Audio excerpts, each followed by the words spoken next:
Este es un mensaje del pastor John MacArthur, traducido y predicado en español para el mundo de habla hispana.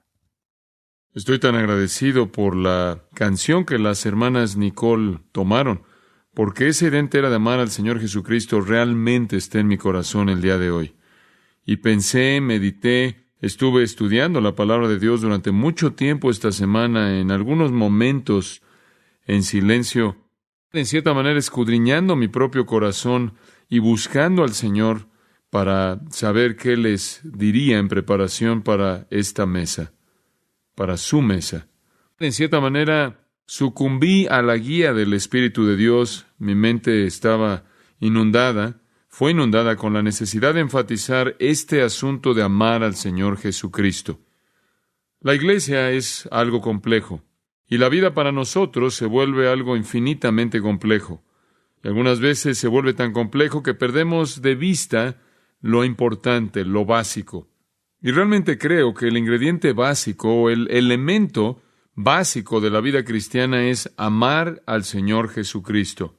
Y tarde o temprano tenemos que enfrentar eso. Tenemos que regresar a eso. Eso no es fácil.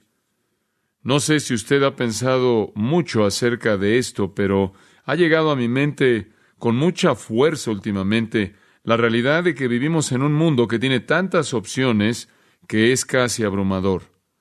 De hecho, estaba leyendo un libro esta semana pasada en el cual la tesis del autor era que tenemos tantas alternativas y tantas opciones que la gente simplemente se ha dado por vencida en todo. Y uno de los contribuyentes más importantes al hecho de que la gente no tiene convicción alguna acerca de nada y realmente no sabe cuáles son sus prioridades, es que literalmente está devastada por la multiplicidad de alternativas. Digo, puede ser tan fácil como estar de pie en un lugar por 15 minutos discutiendo porque no puedes decidir a qué lugar de comida rápida vas a llevar a los niños. Y tienes un número de opciones infinito. Este es un enfoque simplista. Pero vivimos en una sociedad increíblemente pluralista y tenemos opciones y opciones y opciones y opciones. Opciones acerca de lo que comemos, opciones acerca de lo que vestimos, opciones acerca de cómo entretenernos, opciones en términos de educación, opciones en términos de recreación, opciones. Y en una vida en la que la gente literalmente está viviendo por la opción, qué tipo de auto, qué tipo de casa, qué tipo de ropa, qué tipo de lo que sea, de alguna manera nuestro enfoque al cristianismo y nuestro enfoque a la iglesia se ha mezclado en esas opciones de tal manera que las cosas que hacemos acerca del reino y las cosas que hacemos acerca del Señor y las cosas que hacemos en relación a la iglesia nos parecen estar en algún punto en medio de esa lista enorme de opciones. Simplemente verlo como algo tan opcional como cualquier otra cosa. Digo, se reduce al hecho de que o vamos a ir a la iglesia, o vamos a ir a jugar golf, o vamos a ir a dar la vuelta, o vamos a ir a comer, o lo que sea. O podremos tener una reunión de oración con nuestra familia, o podremos ver la televisión, o podremos ir a un juego, o podríamos salir de día de campo, o... En otras palabras, parece como si en esta multiplicidad de opciones que tenemos ha habido una pérdida de la categoría distintiva de lo que no es opcional, lo cual es la dimensión espiritual. Se ha mezclado en esto. Y junto con un número infinito de opciones, en cierta manera encajamos las cosas del Señor ahí en algún lugar. De hecho, de algo entre tantas opciones que podríamos escoger. Y creo que lo que podemos decir en términos del tema de amar al Señor Jesucristo sería que hemos aprendido a amar al Señor Jesucristo de una manera más bien selectiva. Queremos amar al Señor Jesucristo y vamos a cantar de eso, vamos a cantar acerca de cuánto lo amamos. Lo hemos dicho tantas veces, si se nos preguntara, ¿amas al Señor Jesucristo? Diríamos, oh sí. Y si se nos preguntara, ¿lo amas con todo tu corazón? Oh sí. ¿Y con toda tu alma y toda tu mente y todas tus fuerzas? Bueno, ciertamente deseo eso. Y podríamos expresar de manera verbal nuestro amor al Señor Jesucristo, pero la pregunta es si eso se manifiesta en la manera en la que vivimos, o si realmente, por un lado, decimos que amamos al Señor Jesucristo, y por otro lado, esas cosas que lo manifiestan, son meramente una serie de opciones y alternativas junto con todo lo demás en el mundo, y realmente nos encontramos amando muchas otras cosas, tanto como amamos al Señor Jesucristo. Digo, amamos al Señor Jesucristo si el precio no es demasiado alto. Amamos al Señor Jesucristo si nos hace estar cómodos. Amamos al Señor Jesucristo si esa es la mejor opción.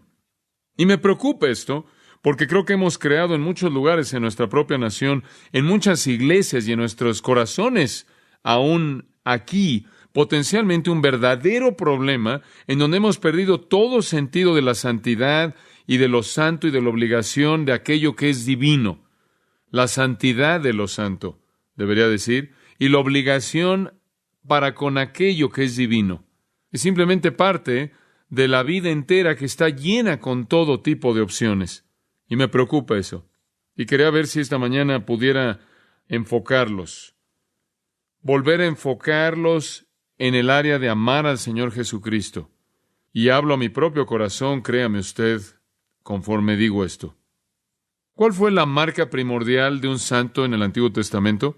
Si quisiera usted identificar la característica más importante de un santo del Antiguo Testamento, ¿cuál sería? Pasen su Biblia por un momento de regreso al libro de Deuteronomio. Y en Deuteronomio capítulo 6 y versículo 5, creo que usted encuentra lo que es la médula en la conducta del Antiguo Testamento, la conducta espiritual del Antiguo Testamento. La médula en el compromiso de un santo en el Antiguo Testamento. Usted tiene ahí el elemento más básico de la virtud espiritual. Y amarás a Jehová tu Dios de todo tu corazón y de toda tu alma y con todas tus fuerzas. Era una devoción de todo corazón, en una entrega total de toda fuerza, con toda devoción, con todo el alma. Era una prioridad consumidora, única, que no podía ser comparada con nada más. No había un sentido en el cual amar a Dios era una opción. No había un sentido en el cual obedecer a Dios era una opción. No había un sentido en el cual adorar a Dios, servir a Dios era una opción. Era una prioridad que consumía la vida, que dominaba la vida. En el capítulo 10 de Deuteronomio y el versículo 12 dice: Ahora pues, Israel, ¿qué pide Jehová tu Dios de ti? Y esa es una declaración muy importante. ¿Qué es lo que Dios quiere? ¿Cuál es la petición elemental por parte de Dios cuando reducimos todo a una petición? ¿Qué es lo que Dios quiere de ti? Sino que temas a Jehová tu Dios, que andes en todos sus caminos y que lo ames y sirvas a Jehová tu Dios con todo tu corazón y con toda tu alma, que guardes los mandamientos de Jehová y sus estatutos que yo te prescribo hoy para que tengas prosperidad. ¿Cuál es la médula? Es amar al Señor tu Dios al punto que caminas en todos sus caminos, que lo sirves con todo tu corazón y toda tu alma, que guardas sus mandamientos y sus estatutos que Él te manda. En otras palabras, para resumirlo todo, en una palabra, amar al Señor tu Dios es cuestión de obediencia. Es cuestión de hacer aquello que Él te ha mandado hacer, de servirlo con un corazón totalmente entregado a Él, con un alma totalmente entregada a Él. Ahora, no hay lugar para nada más, y esa es la razón por la que en el libro de Santiago dice que cualquier cosa menos que un abandono total para con Dios se convierte en prostitución. Él dice que si tratas de amar a Dios y amar al mundo, te conviertes en un adúltero o en una adúltera.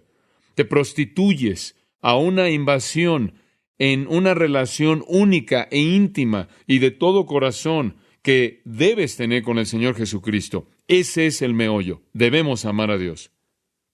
En el capítulo 11, versículo 1, de nuevo, ese santo del Antiguo Testamento se le dice que ame al Señor su Dios y que guarde sus estatutos, ordenanzas, sus decretos y sus mandamientos todos los días. Digo, no hay vacíos aquí, no hay salida. Esta es una prioridad única. Es sorprendente que cuando el intérprete de la ley vino a Jesús y le dijo, ¿cómo resumes todos los mandamientos? Él dijo, amarás al Señor tu Dios con todo tu corazón, alma, mente y fuerza. Todo se reduce a esto. Y lo mismo es el caso en nuestras vidas en la actualidad. Necesitamos estar enfocándonos en la misma necesidad de tener un amor consumidor hacia el Señor Jesucristo, que es paralelo al mandato en el Antiguo Testamento dado a los santos de ese entonces de amar al Señor su Dios. Y notará también que de regreso ahí en Deuteronomio 10:12, dice es en el 10:13, que es para tu bien. No es un amor no recíproco, es un amor que derrama bendición abundante y también inmensa en el que se le ofrece a Dios. ¿Se acuerda usted también de la oración de Daniel en el capítulo 9 de Daniel? Cuando él comenzó a derramar su corazón representando a su pueblo, él dijo, oré a Jehová mi Dios, hice confesión y dije, oh Señor, el gran y terrible Dios, escuche que guarde el pacto y la misericordia para con ellos que lo aman y guardan sus mandamientos. Dios guarda y cumple sus promesas y Dios derrama su misericordia en la gente que lo ama. Entonces, amar a Dios con todo tu corazón, alma, mente, fuerza, te coloca en la posición de beneficiar del pacto y experimentar la misericordia de Dios. Por cierto, esa misma oración ofrecida por Daniel también fue ofrecida por Nehemías, casi palabra por palabra. Nehemías 1:5, él ora, oh Señor Dios del cielo, el gran Dios y asombroso, que guarda el pacto y la misericordia con aquellos que lo aman y observan y guardan sus mandamientos.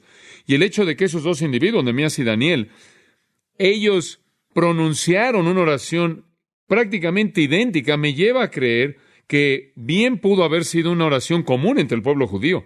Y es un reconocimiento de que la gente que conoce la misericordia de Dios y el pueblo que es bendecido, a partir de sus promesas de pacto, son las personas que manifiestan un amor de todo corazón, con una entrega total, en un abandono absoluto en devoción de amor. Eso estaba en el corazón del salmista, ¿no es cierto? En el Salmo 18:1. Te amaré, oh Jehová, mi fortaleza, te amaré, oh Señor, mi fuerza. Es un acto volitivo. Es una decisión que se toma el amar al Señor en lugar de distraer ese amor con otras cosas.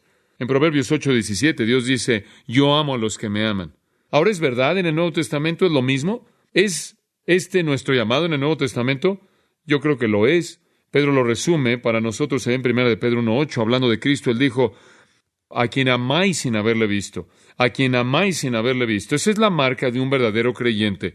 Efesios 6:24, gracias sea con todos aquellos que aman a nuestro Señor Jesucristo con sinceridad, con integridad, con honestidad, con una devoción no dividida ni hipócrita. De hecho, en Mateo 10 y Mateo 16, Jesús dice, si alguno no me ama más que a padre, madre, hermana, hermano y cualquier otra persona, no es digno de ser mi discípulo. Y en 1 Corintios 16:22 dice, si alguno no amara al Señor Jesucristo, sea anatema. Entonces somos llamados, creo yo, a amar al Señor Jesucristo, amarlo con un alma totalmente entregada, de todo corazón, con toda nuestra mente, con toda nuestra fortaleza, con ese tipo de amor. Y diríamos, lo hacemos, pero veo a nuestra sociedad y veo a la iglesia y no veo ese mismo tipo de devoción. Ustedes saben, ese mismo tipo de compromiso, ese mismo tipo de abandono a las prioridades que son prioridades divinas. Veo que estamos dispersos en una multitud de opciones, dándole igual peso o mayor peso a algunas de las cosas pasajeras a favor de algunas de las cosas eternas. Entonces necesitamos hacernos la pregunta al venir a esto, a la mesa del Señor, ¿amamos al Señor Jesucristo? Decimos, nosotros le amamos porque Él nos amó primero. 1 Juan 4:19. Y reconoceríamos esto, que su mesa es una expresión de su amor, ¿no es cierto? Porque nos recuerda de la cruz, y la cruz es el símbolo más grande del amor de Dios. Y entonces cuando venimos aquí pensamos en amor, pensamos en cuánto Él nos amó y cuánto Él dio por nosotros. Y no sé cómo te afecta, pero me hace detenerme y pensar que estoy tan dispuesto a recibir todo el amor que Dios me puede dar. Y ciertamente estoy menos dispuesto a darle a Él de regreso todo lo que le podría dar. Digo, no hay equivalente. De hecho, tiendo a abusar de su gracia. Tiendo a querer todo el amor que Él puede derramarme sin que yo le dé mucho. Y este también es el espíritu de nuestra época, es el espíritu aún de la iglesia.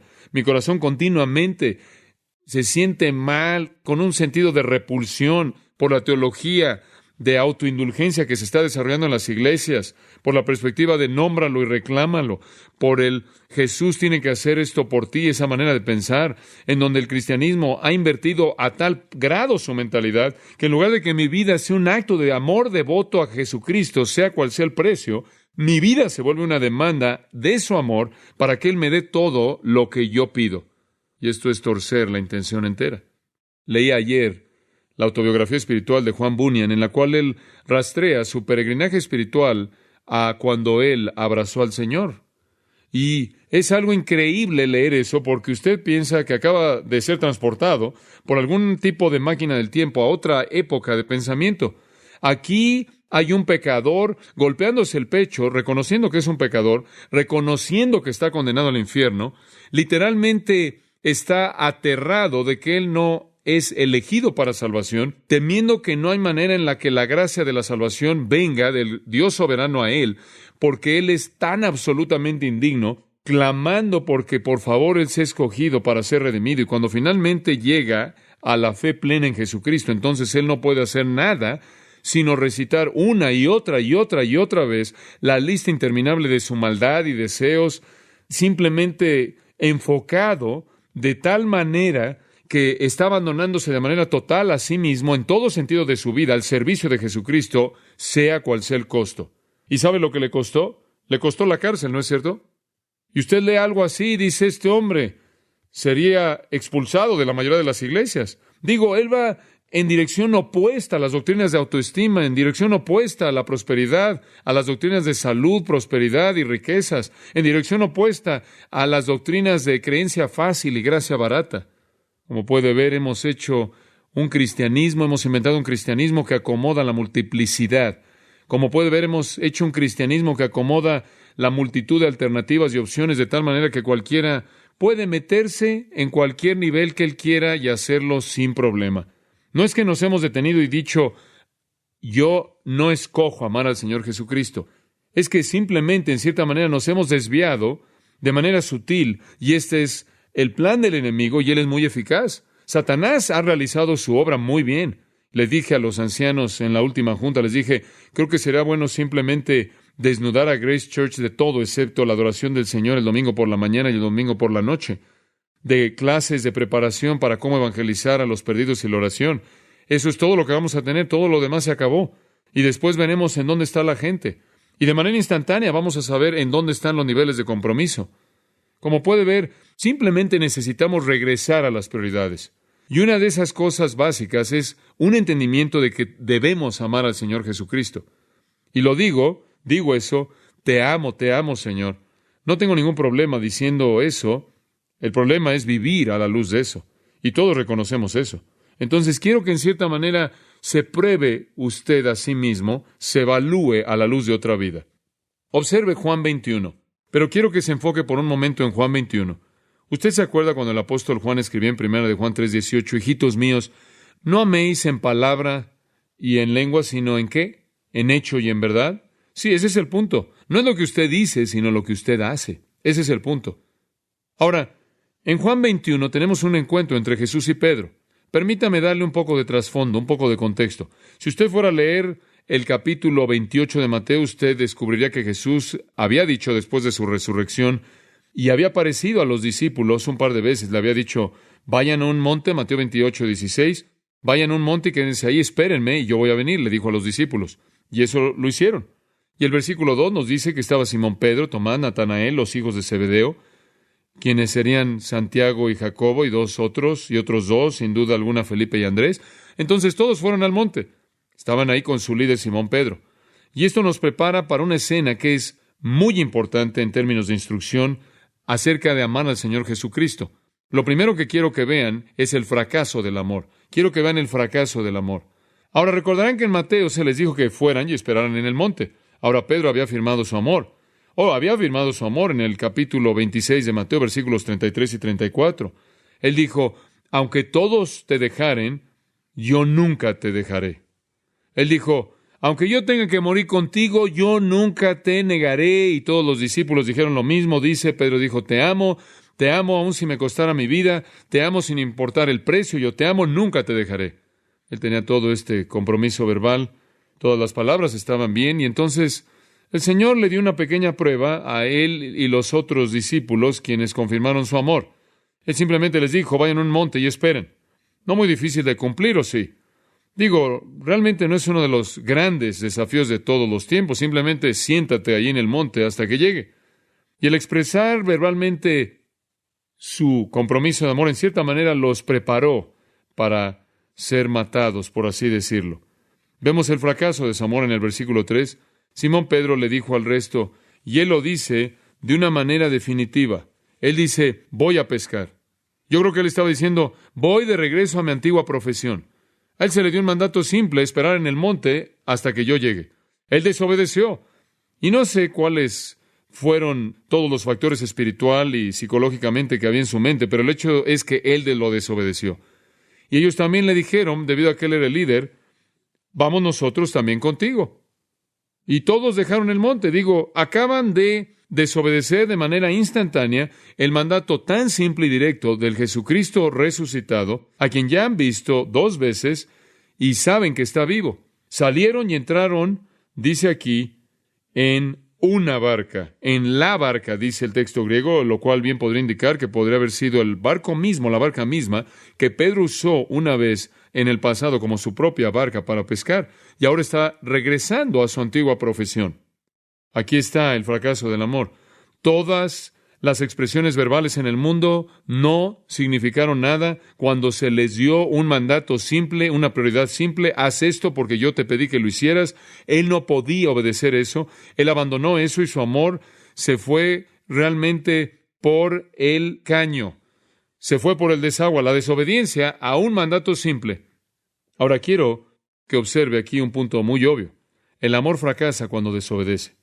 Y no me importa cuánto sentimiento tenga usted, no me importa cuánta emoción sienta acerca de Jesús, no me importa cuántas lágrimas puede usted derramar, o cuántas canciones puedan hacerlo sentir sentimental y hacerlo que llore. No me importa el sentimiento, ese no es el punto. Su amor fracasa cuando usted desobedece, así de simple. Porque ese siempre es la prueba. Jesús lo dijo de esta manera en Juan 14:21. Si me amáis, ¿qué cosa? Guardad mis mandamientos. Entonces el amor fracasó y claro, ellos pescaron toda la noche. ¿Y qué pescaron? Nada. El Señor estaba en control de eso. No pescaron nada. Y simplemente puede ver usted a Pedro diciéndole a estos hombres, bueno, no sé ustedes saben el evangelismo y no sé acerca de toda esta predicación del reino, pero sé que hay algo que puedo hacer y lo voy a hacer. Y eso fue lo que no pudo hacer, pescar. Él había pescado toda su vida. Probablemente sabía en dónde en el mar de Galilea. Él probablemente siguió el movimiento de los peces muy bien en cualquier época del año, en cualquier momento del día, pero ahora no podía pescarlos. Y como puede ver, lo que él pensó que podía hacer no lo pudo hacer ya porque Dios había colocado su mano en su vida y estaba en control. Y este es el principio de la lección. Y entonces vemos el fracaso del amor. Pero de manera gustosa vemos entonces la restauración del amor. Y esto es bueno saberlo, porque todos nosotros hemos fracasado. Todos nosotros hemos dicho, amo al Señor con todo mi corazón, alma, mente y fuerzas. Realmente amo al Señor Jesucristo. Y podemos cantar esas canciones y cantarlas con emoción. Sentimos algún sentimiento por cantarlas, pero hemos fracasado porque hemos invertido nuestras prioridades. Digo, tomas la biografía espiritual de Juan Bunyan y te sientes como un peso ligero, tú sabes. Como un cristiano de peso ligero con 1 centímetro de profundidad. O quizás oyes del nivel de dedicación, de compromiso de algún misionero cuya vida literalmente es entregada en términos de propósito y está desgastada en términos de capacidad física por su servicio al Señor hasta que llega la muerte. O quizás oyes acerca del martirio de solo Dios sabe cuántos miles de personas en la Revolución China. Y te preguntas qué tipo de nivel de compromiso tienes cuando ni siquiera puedes prepararte para hacer cosas muy, muy simples. Supongo que es algo así como el Señor dándoles una prueba que era tan básica para ver si podían manejar situaciones más difíciles más tarde. Lo único que dice es, vayan, quédense en un monte por un rato y más adelante Él le va a decir, ve y sé crucificado por mí. Pero todos hemos fracasado. Y es algo que nos gusta reconocer que hay una restauración del amor.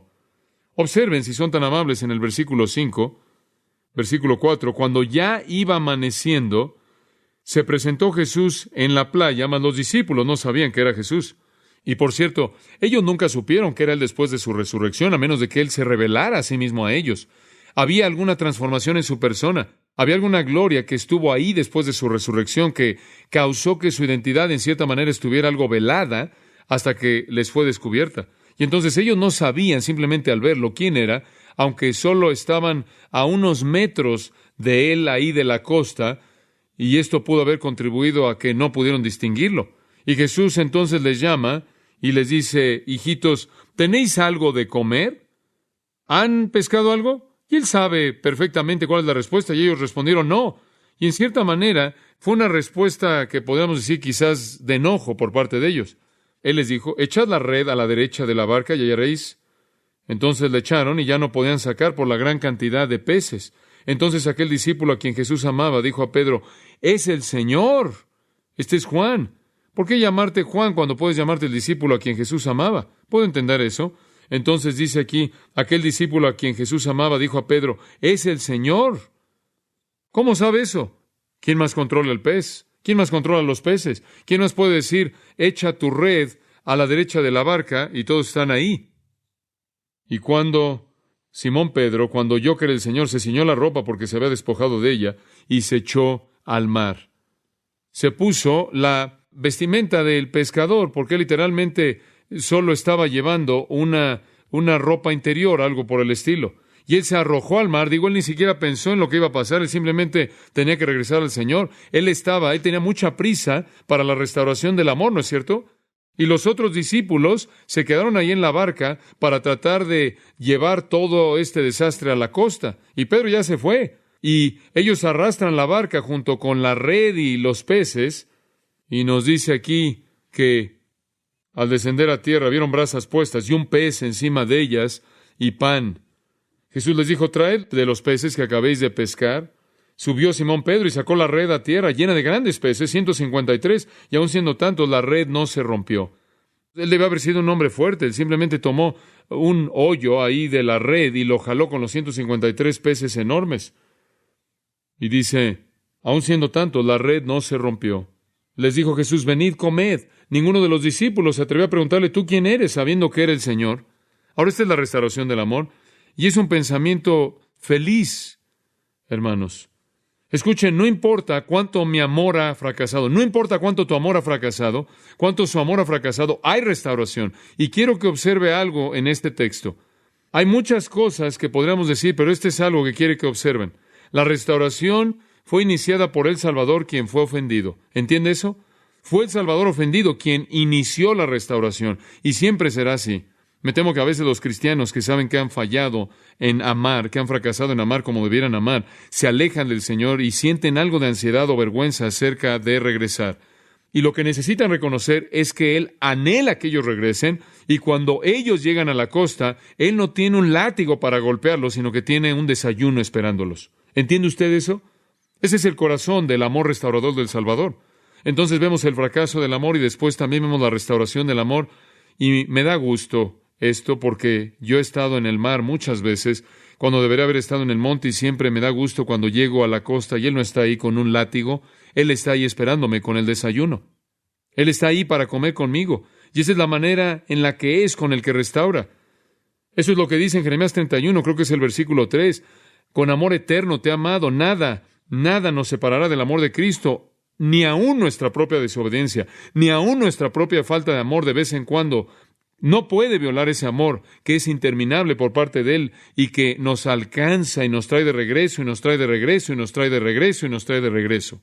Y me da gusto el ver la disposición de Pedro. Digo, él simplemente se aventó un clavado, nadó, y lo quería corregir todo. Él sabía, su conciencia lo sacudió en el momento en el que supo que era Jesucristo. No tenía nada que hacer allá afuera en el agua cuando debería haber estado en ese monte.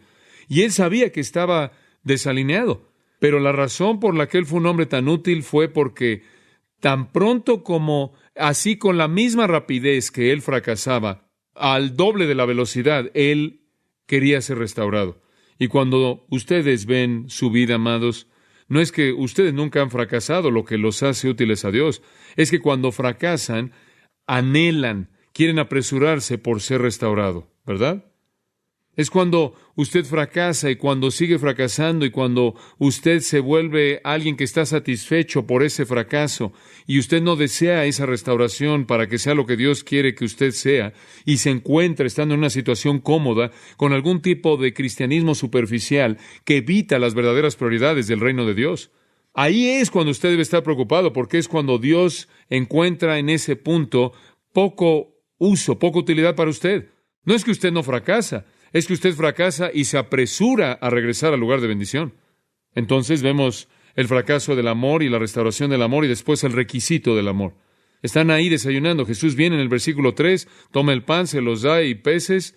No solo Él preparó la comida, sino que la sirvió. ¿No es eso algo importante? Él les sirve. Usted sabe, Él no solo se siente y dice, bueno, yo soy el rey y ustedes me desobedecieron. Ahora ustedes, hombres, póstrense ante mí. Digo, hay una belleza en todo esto. Él no solo les prepara el desayuno, y usted sabe cómo el Señor hace el desayuno. ¡Desayuno! Punto. Entonces el Señor prepara el desayuno y todos se congregan, todos se reúnen, y en lugar de que Él demande de ellos que lo sirvan, Él les sirve a estos discípulos desobedientes sin amor. Y esto llena de gozo mi corazón porque con tanta frecuencia, tantas veces yo he fracasado en amarlo, tantas veces Él no ha dejado de amarme al punto en el que cuando regreso Él me sirve. Y esta es la tercera vez que Jesús se ha mostrado a sus discípulos después de que Él resucitó de los muertos, dice el versículo 14. Ahora llegamos al requisito que se desarrolla en este pasaje tan conocido en el versículo 15. Cuando hubieron comido, la palabra comido quiere decir haber desayunado. Cuando hubieron comido, Jesús dijo a Simón Pedro, Simón, hijo de Jonás, lo llama usando su nombre antiguo porque él está actuando como era antes. Simón, hijo de Jonás, ¿me amas de manera suprema más que estos? Él usa la palabra agapao, el tipo de amor más elevado, el tipo de devoción más grande. ¿Me amas de manera suprema más que estos? Como puede ver usted, Pedro había dicho, aunque todos te dejaren, yo nunca te dejaré. Y quizás, y bien podría ser que el Señor está diciendo, ¿realmente me amas más que el resto de todos estos que me aman? O el estos se podrá referir a la barca y a las redes y al mar y a los peces y a todas las cosas que Pedro amaba y con las que creció, todas aquellas cosas que eran parte de su vida. No malas, simplemente no aquello a lo que Dios lo llamó. ¿Realmente me amas más de lo que amas hacer las cosas a tu manera, tu propia vida y tu propia satisfacción y tus propios deseos y tus propios placeres? Digo, es fácil regresar, irse a pescar. Es difícil ir a predicar el reino, te va a costar tu vida. Es fácil pescar. ¿Realmente me amas más de lo que amas estas cosas? Y Pedro le dice en el versículo 15, sí, Señor, tú sabes que te amo mucho, que me gustas mucho, que me caes muy bien. El Señor usó agapao, Pedro usó fileo. No hay manera en la que Pedro pudiera haber dicho, sí, Señor, te amo de manera suprema. Entonces el Señor le habría dicho, eres un hipócrita. ¿Cómo puedes decir eso cuando me acabas de desobedecer? Entonces Pedro sabe que no puede él decirle eso, no enfrente del Señor y no enfrente de los otros. Entonces lo que dice es, me caes muy bien. Y el Señor dice, entonces alimenta a mis corderos. No vayas a pescar, alimenta corderos. No eres un pescador, eres un pastor. Y no estás pescando peces físicos, estás alimentando corderos espirituales. En otras palabras, si dices que me amas, entonces déjame ver la demostración de las prioridades en tu vida. ¿En qué pasas el tiempo? ¿En qué pasas el dinero? ¿En qué pasa usted toda la energía en su físico? ¿En qué pasa usted? ¿En qué invierte la planeación en su mente? ¿En dónde están sus prioridades? Si realmente me quieres, si realmente te caigo muy bien, entonces alimenta a mis corderos. Él le dijo la segunda vez, Simón, hijo de Jonás, ¿realmente me amas? ¿Me amas de manera suprema? ¿Me amas de una manera total, por así decirlo, agapao? Él dijo, Señor, tú sabes que me caes muy bien. Le dice lo mismo. Y él dice, entonces alimenta mis ovejas, pastorea mis ovejas. La primera y la tercera tienen que ver con alimentar primordialmente. La de en medio tiene que ver con pastorear. Cuida de mi rebaño. No te preocupes por los peces. Si tú cuida de mis ovejas, tú quédate en mi reino. Tú cuida de mis ovejas. Mantén tus prioridades donde deben estar. Y lo que Él está diciendo aquí es que si realmente me amas, entonces vas a mostrar tu amor al amarme con todo tu corazón, alma, mente, fuerzas, y al invertir toda tu energía en aquello que es lo más importante para mi propósito. Y después Él le dice la tercera vez, y creo que Él hizo esto 3 veces porque Pedro lo negó. ¿Cuántas veces? ¿Cuántas veces negó Pedro a Cristo? 3 veces. Entonces, le dio, por así decirlo, le dio una pregunta para cada vez que Él lo negó. Simón, hijo de Jonás, y observen aquí lo que le dice, ¿realmente te caigo muy bien? Y Él se concentra en la palabra de Pedro, fileo, y le dice, aún cuestiono el hecho de que yo te caiga muy bien. ¿Se dan cuenta?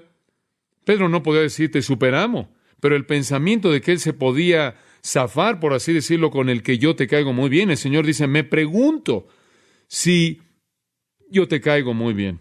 Y Pedro se entristeció porque le dijo la tercera vez, ¿te caigo muy bien? No estaba entristecido porque le preguntó 3 veces, él estaba entristecido porque la tercera vez él llegó hasta cuestionar el amor de Pedro al nivel que Pedro pensó que él podía zafarse de esta situación. Y él le dijo, Señor, tú sabes todas las cosas, tú sabes que yo te quiero mucho, esto es, tú me caes muy bien. Entonces Jesús dijo, haz esto, por favor, alimenta a mis ovejas.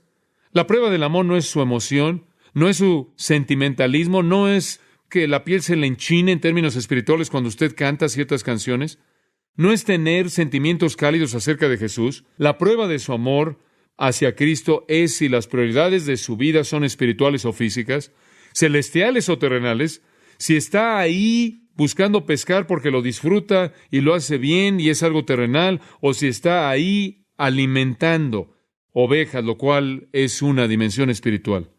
El requisito del amor es obediencia. Ahora, quiero concluir esto con un enfoque interesante. Espero para ustedes que me ha ayudado conforme estaba desarrollándome espiritualmente en mi propia vida.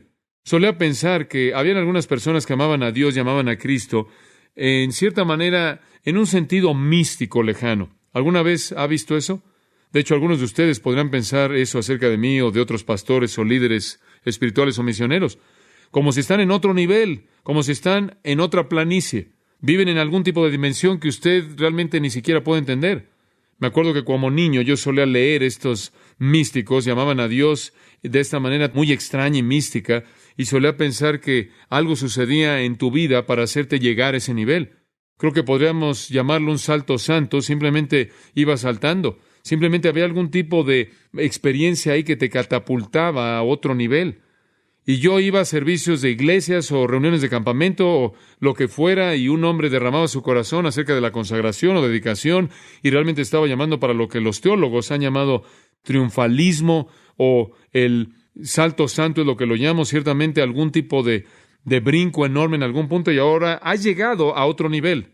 Y la gente le dice a usted que puede suceder cuando usted entienda la vida más profunda, o cuando usted entiende la segunda bendición, o cuando usted entiende el bautismo del Espíritu, cuando usted habla en lenguas, o cuando usted está ahí colocado en el altar. Entonces ahí hace usted el gran salto.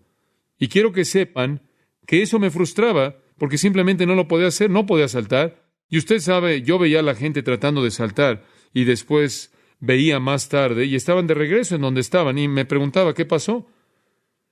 Y pensé que también yo podía regresar. Pero esta es la idea de que hay algún tipo de una especie de área mística etérea en donde los supercristianos viven, que tienen capacidades no terrenales de amar. ¿Sabe una cosa?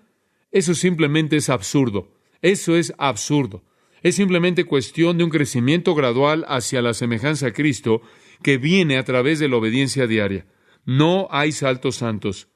O puede haber momentos de crisis en su vida, puede haber momentos en su vida en los que puede llegar a un entendimiento de una verdad bíblica, cuando llega un punto en el que usted deja un pecado al que se ha aferrado por mucho tiempo, en donde usted decide que va a ser fiel y toma una decisión, pero eso no lo impulsa a alguna nueva dimensión. Ese es simplemente un paso en el proceso, quizás un paso más grande que otros pasos, pero es un proceso de crecimiento. Y yo no me di cuenta de eso hasta que me di cuenta de que estaba creciendo en amar al Señor Jesucristo más y más y más y más. Ese es el punto. Esa es la clave y viene de la obediencia. Ese es el requisito del amor. No algo místico. El costo del amor, entonces, él dice en el versículo 18 y 19, vas a morir. Te podría costar tu vida. El costo del amor es todo. Entonces aquí tiene usted el fracaso del amor, la restauración del amor, el requisito del amor, el costo del amor. Y después de que él ha dado todo eso, al final del versículo 19, él le dice a Pedro, sígueme. Como puede ver, el meollo, como dije, es obediencia. Es obediencia. Es el tipo de obediencia que agrada al Señor. Él quiere que su pueblo lo ame. Es algo así como la pequeña niña, usted sabe, que estaba amando a su muñeca, y llegó y le dio a su mamá un gran abrazo, y su mamá dijo, ¿qué pasó? Oh, nada está mal. Simplemente he estado amando, he estado queriendo a mi muñequita por mucho tiempo, y ella no me ama de regreso, y vine a amarte porque tú me amas de regreso, tú me correspondes. Y creo que hay un sentido en el cual tenemos que entender que el Dios que derrama un amor tan infinito hacia nosotros espera que nosotros le amemos de regreso. Y en algunas maneras tristes en la vida de la iglesia hemos perdido ese amor, ese amor de todo corazón, con toda nuestra mente, y estamos enredados con nuestras prioridades. Y conforme llegamos a la mesa en esta mañana, vengamos confesando nuestro fracaso de amar, buscando la restauración, comprometiéndonos a nosotros mismos con el requisito de la obediencia a costa de lo que sea.